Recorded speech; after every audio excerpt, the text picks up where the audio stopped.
academic environment that understands each other.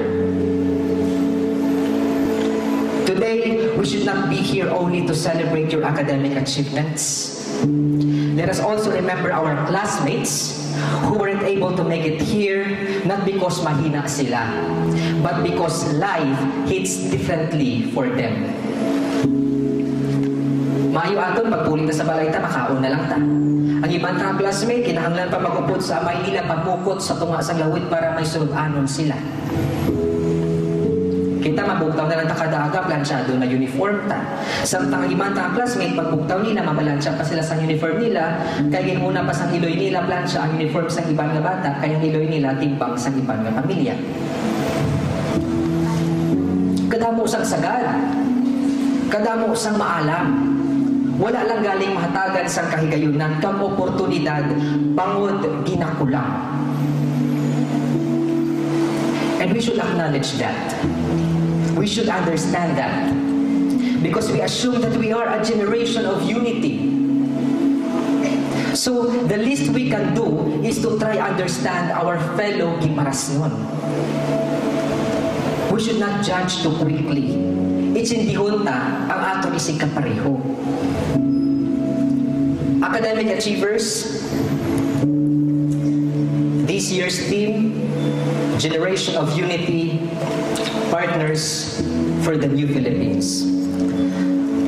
I want you to understand deeply that in building a generation of unity, we must fix ourselves. If you know how to solve a mathematical problem, you must also learn how to fix this country.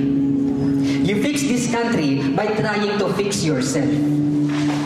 Start fixing yourself and start fixing ang nahulog. Start fixing yourself by improving your mentality. Be a support system for someone who needs support. Be a support system for the poor. Be a support system for the ones who keep trying even when life keeps knocking them down. Be a support system for the tired mothers, for the struggling fathers, for the silent breadwinners.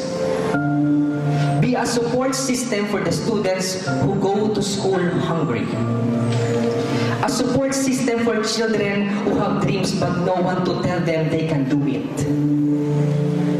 Be a support system for our fellow youth who are one push away from giving up.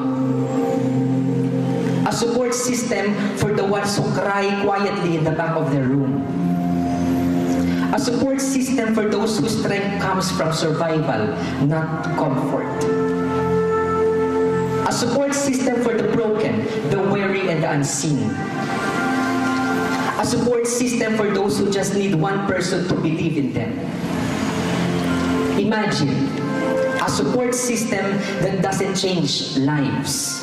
But imagine a support system that multiplies change, builds bridges, and breaks cycles of poverty and pain.